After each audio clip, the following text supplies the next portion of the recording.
Luto na tang. Luto na. Luto na. Oh.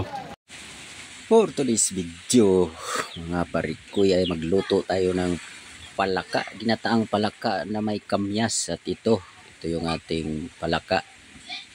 Sa una ay maglagay tayong mantika sa ating kawali. Siyempre, hindi naman pwedeng hindi gisahin natin yung ating mga sangkap. At ilagay na natin ng ating bawang at luya na tinadtad. Ang lakas ng hangin dito ngayon at medyo maulan at kumukulog. Siyempre, gisa-gisa tayo, mikos. At ilagay na rin natin, tingnan mo yung nagluto dyan, no? At sibuyas na. At ito yung ating kamyas. Maulan ngayon, mahangin dito sa ating pwesto. So ayan, saktong-sakto na yung ating bawang at luya, sibuyas. So kunting halo-halo na lang at ilagay na natin yung ating palaka na napakuluan na. Pinakuluan ko muna, nilagyan kong asin at tanglad at para siyempre mawala yung anggo niya. At siyempre yung quality yung pagkaluto natin. O diba? O yan na, ilagay na natin yung ating palaka na nahuli. Umuulan kasi ng malakas kagabi kaya nakahuli, may maraming nakahuli, pero binili namin ito. Ilagay na natin ating kamyas, binili namin ito ng halagang 150 pesos. O diba, sa ganyan kadami, 150 pesos lang ang halaga niyan. Kaya yan, kumukulog, dami na namang palaka nito. Mamaya pasintabi lang po sa mga hindi kumakain nito. Pero ito yung kinakain namin. Pagpasensyahan nyo na at magalaw ang ating video. Medyo nagpa-practice pa lang ng pagbablog. Ayan, sana'y suportaan nyo. So, ayun yung mga kamyas. Ayan, hinahalo na natin sa ating palaka para siyempre ma-mix na maigi at maluto. Nilagay na natin yung ating tanglad. Siyempre, pampabango yan.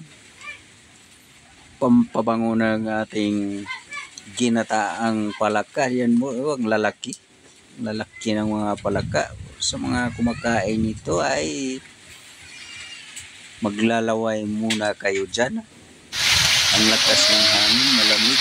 At ito na, ilagay na natin yung ating gata. Siyempre, piso na gata, parang totoo. Kukumama, baka naman. So ayan, kukumama, mega shout out sa iyo. Baka naman. Pero wag na. Kahit isang box lang, pwede na. So, sige na. Ilagay na natin yung sili para umanghang. At ilagay na rin natin yung ating sili. Mas maganda sana yung sili na pula. Kasi yung palibot namin dito ay walang sili na namumunga. Kinakain ng mga ibon. So, hayaan mo na. Yung sili na lang green sa finger, pero kaso hindi siya ganong manghang. At takpan muna natin yan at lagyan na natin ng panimplayan yan, asin, paminta, gluten. Yan yung mga pantimpla natin dyan na pang malakas ang pantimpla yan. Yung kamyas na luto na, medyo yellow na siya. At yan, sigurado naman na yung kain natin dito ay maparami na naman. Ayan, tibahan na natin pang malakasang bitsin. Bitsin lang ay panalo na. Ang lakas ng hangin, kumikidlat pa. At dito banda mga kaya parikoy ay siyempre luto na ito. Takpan natin ito at buksan ulit at hulukayin natin ulit at timplahan at final na. Maraming salamat sa inyong panood.